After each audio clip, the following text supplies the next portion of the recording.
Justamente bien decía recién un oyente, ¿no? El componente de los que marcharon el sábado, que no alcanzaron a llenar media Plaza de Mayo, fue un componente de mucha gente mayor, ¿no? De más de 60 años. Un componente muy consustanciado, además, con una determinada clase social. Con una determinada clase social y muy impregnado de odio y de agresión. Lo sufrió el móvil de C5N, ¿no?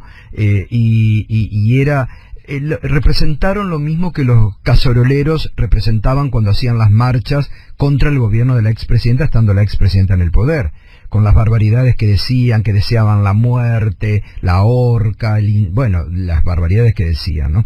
Un componente de mucho odio por parte de los integrantes del Partido del Odio, ¿no?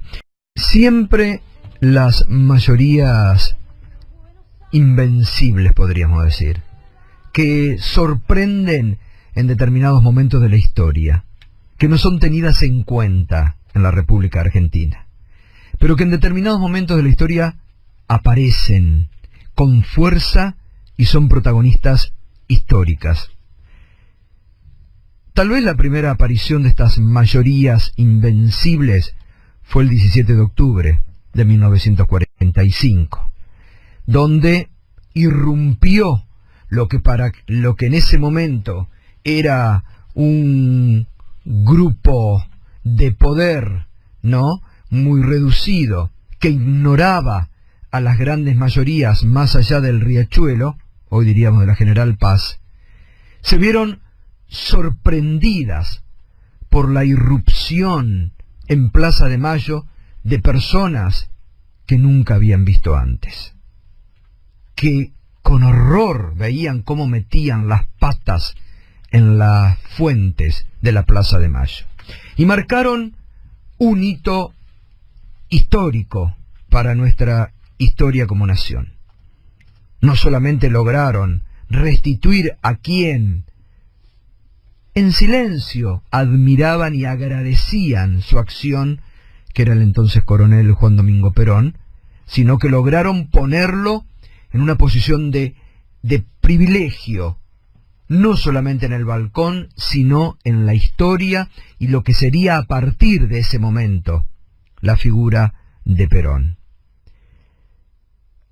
Las mayorías que aparecieron también en determinados momentos, marchando contra la última y nefasta dictadura militar en nuestro país, que desafiando al régimen se hicieron notar.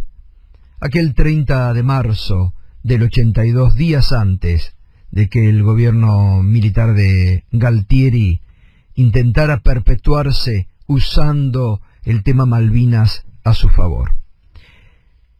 Más acá, para no detenerme tanto, recuerdo muy realmente frente a lo que marcaban los diarios de ese momento y algunos analistas de la realidad que hoy se siguen equivocando notablemente y siguen siendo columnistas de los mismos diarios en los que desde hace años vienen equivocando, errándole al vizcachazo. Cuando muere sorpresivamente Néstor Kirchner,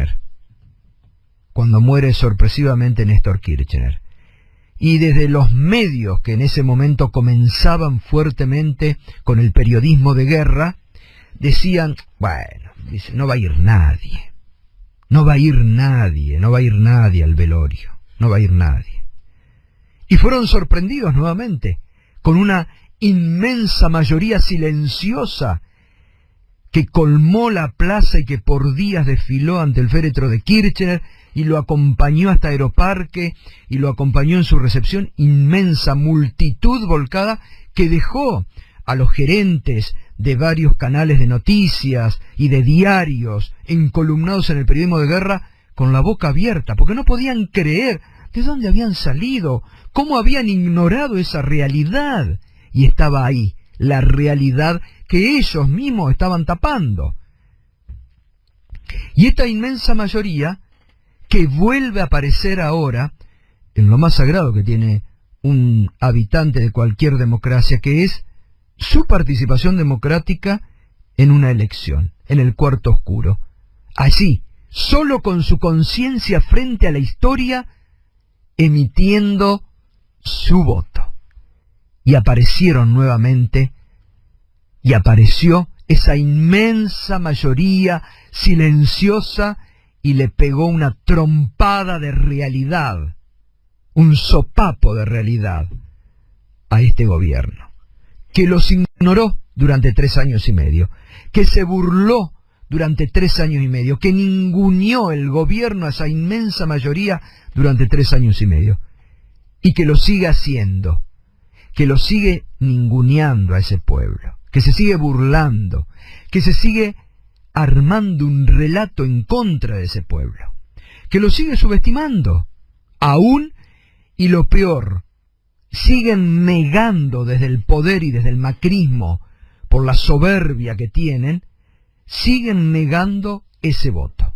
Entonces, aquí, cuando aparece la irracionalidad de una Carrió que dice hubo fraude, ¿fraude de qué? Cuando ellos son los que controlan todo.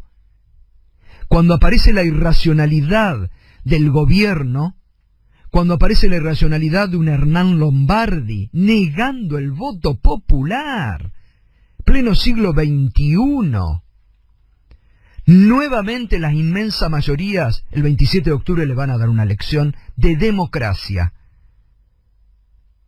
a un gobierno de pocos para pocos, de ricos, para un gobierno de clase. Miren, el otro día estuvo en Minuto 1, el viernes, que tuvimos un programa que fue de un deleite, con una reacción pocas veces visto, con la presencia primero de la Tana Rinaldi, que está fantástica, y después de Roberto, que si no me equivoco, porque ustedes saben que suelo equivocarme los nombres, Marafiotti creo que era el semiólogo, Marafiotti era Seba, que lo tuvimos aquí también, bueno, Roberto Marafiotti, que muy bien encuadró la descripción del macrismo en un gobierno de violencia verbal. Y eso se ha constituido el macrismo en estos 3 años y medio. Violencia verbal. También en odio. La manifestación del sábado, que tienen todo su derecho a hacerla, y que la hagan, y que se expresen, porque en democracia eso es lo bueno, pero la demostración del sábado fue una demostración de pocos cargado de violencia verbal. Por eso rescato lo de este semiólogo, lo de Roberto Marafiotti, cargado de violencia verbal, cargada de odio, de un odio de clase tremendo, no solamente en la agresión que sufrieron nuestros compañeros de C5N y de todo C5N, porque ahí se ve cuando los dirigentes de PRO y de Cambiemos activan la violencia en la sociedad. Después se ve en la calle, los mismos violentos. Cuando Carrió dijo, ustedes, los de C5N son todos unos delincuentes, marcaba línea para que sus seguidores violentos, que estuvieron el sábado en la calle, accionen contra C5N. Esa es la carga de violencia verbal que explicaba el viernes muy bien Roberto Marafiotti. Eso es el PRO, eso es Cambiemos, eso es Juntos por el Cambio, juntos en el odio a una clase social, juntos en el odio a un sistema y a un partido democrático como es el peronismo, juntos en el odio a la expresidenta Cristina Kirchner y juntos en el odio a las inmensas mayorías silenciosas de esta sociedad, a las que Cambiemos y a las que Macri no ha respetado ni respetará, por más que ahora exaltado diga, los he escuchado. No escuchan, siguen envueltos en la irrealidad a los que los condujo la grave derrota que tuvieron el 11 de agosto. Hasta la